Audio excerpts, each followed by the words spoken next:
Okay, so what's up, YouTube? I wanted to make a video today.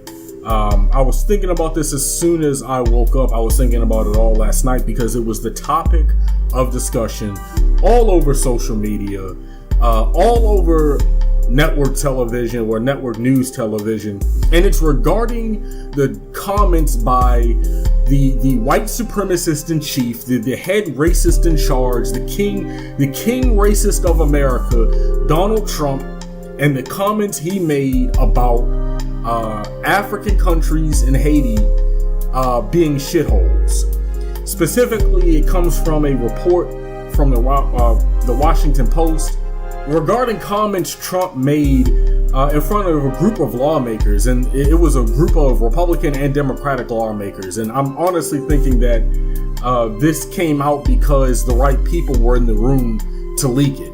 I'm thinking that if he had done this around a group of like-minded individuals, we probably wouldn't be hearing this right now.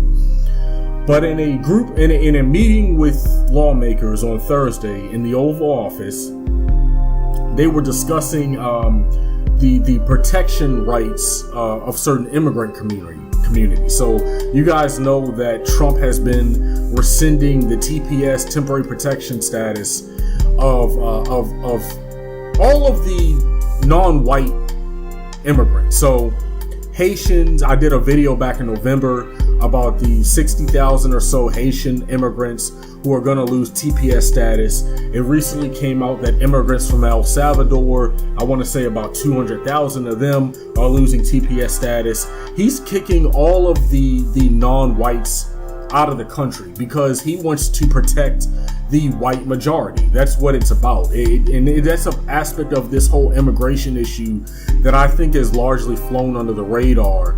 That a lot of people, that's an angle that a lot of people really aren't talking about. And it's this fear of losing a white majority in the country. And I think that has a lot to do with why he's rescinding these TPS statuses. I think that has a lot to do with why he's trying to ban immigrants from certain countries coming into the United States. It's all about protecting the white majority, okay, and decreasing the non-white population in this country by any means necessary. So in front of this bipartisan group of politicians, Donald Trump said, quote, "Why are we having all these people from shithole countries come here?" Trump then suggested that the United States should instead bring more people from countries such as Norway, whose prime minister he had just met with on Wednesday. Now, obviously, and many people have made this comparison, or many people have made this point, that Norway is not, a conservative country by any stretch of the imagination. It's actually one of the most liberal countries in the world. Okay, America is a shithole compared to Norway, if we're keeping it real. America is bombing multiple countries. Okay, half the people in the United States live on less than $30,000 a year. Okay, we have one of the worst healthcare systems among all industrialized nations. I mean, words can't describe how shitty and how much of a shithole the American healthcare system is. Okay, 45,000 people die a year from the lack of healthcare coverage. Okay, we have trillions of dollars in student loan debt. Okay, we have American citizens getting gunned down in the streets by state stormtroopers, essentially, and whose murders get covered up in broad daylight by our shitty criminal injustice system. We have the world's largest prison population. Okay, so Norway is a utopia compared to the American shithole. But that's not why Trump brought up Norway. Okay, because obviously you would think, why would he bring up Norway? Norway, politically speaking, is light years better than the United States. He brought up Norway because it's almost entirely white. So he's like, okay, yeah, why don't we get more of these white Norwegians? And this isn't a knock against Norwegians. I'm sure, Norwegians are perfectly fine people, but he's like, Why don't we get more of these Norwegians, these lily white Norwegians? Why are we bringing in these Africans, these Haitians, these shithole from these shithole black countries, which is what he was essentially saying underneath the surface. Why are we bringing in all these blacks? Why don't we bring in some whites? And even in the article points this out as well. He also brought up Asian countries. Why don't we bring in some whites and some Asians? Why are we bringing in all these blacks from these shithole countries? How many instances do people need before people acknowledge that this is a fundamentally white supremacist administration ran by a white supremacist quote-unquote leader, who I don't consider my leader? I don't consider white supremacists my leader. I know people say, well, you live in the United States, don't you? And he's the president of the United States, yada, yada, yada. Technically speaking, he's the leader of this country. I'm not considering him my leader. I didn't vote for him. I don't really respect his authority. I don't respect the authority of white supremacists. And he has surrounded himself with white supremacists. Whether you want to talk about Steve Bannon, Stephen Miller, Sebastian Gorka and his wife, a bunch of other Nazi sympathizers and white supremacists. Like, how many?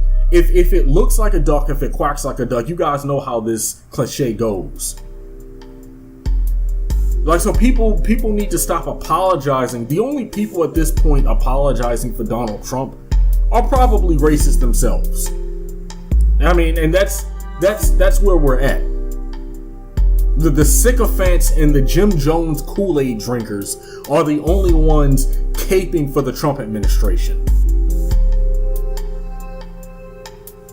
And so I'm tired of people biting their tongues and not saying certain things because he's the president of the United States. Fuck that. The fuck out of here. No,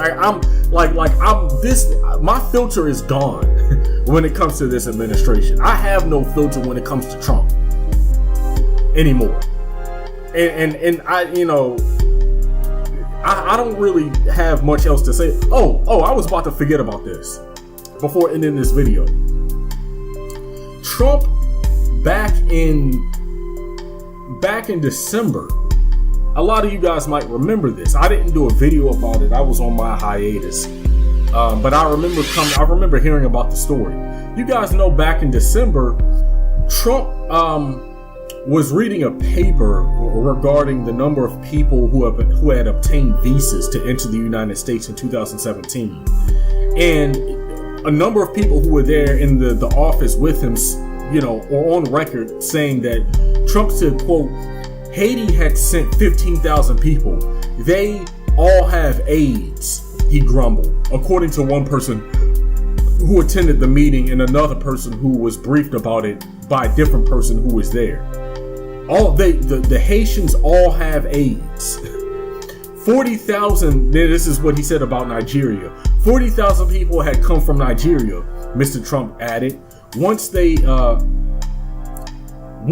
had seen the United States, they would never, quote, go back to their huts in Africa, recalled two officials who asked for anonymity to discuss a sensitive conversation in the Oval Office. So Haitians all have AIDS and Nigerians live in huts. This is a man who has highly racist views about black people, highly racist views about immigrants. This is why all people, I'm not in this camp of people who want to ignore the very racist white supremacist things coming out of this administration about immigrants. I'm not in that camp. Like anybody who is against racism and white supremacy should be in favor of all of the immigrants that this administration is attacking. Whether you're talking about the Haitian immigrants, the African immigrants, the Muslim immigrants, the immigrants from El Salvador, like all of them. Like, you can't call yourself an anti-racist and sit on the sidelines and low-key apologize for the white supremacist rhetoric coming from this administration regarding immigrants.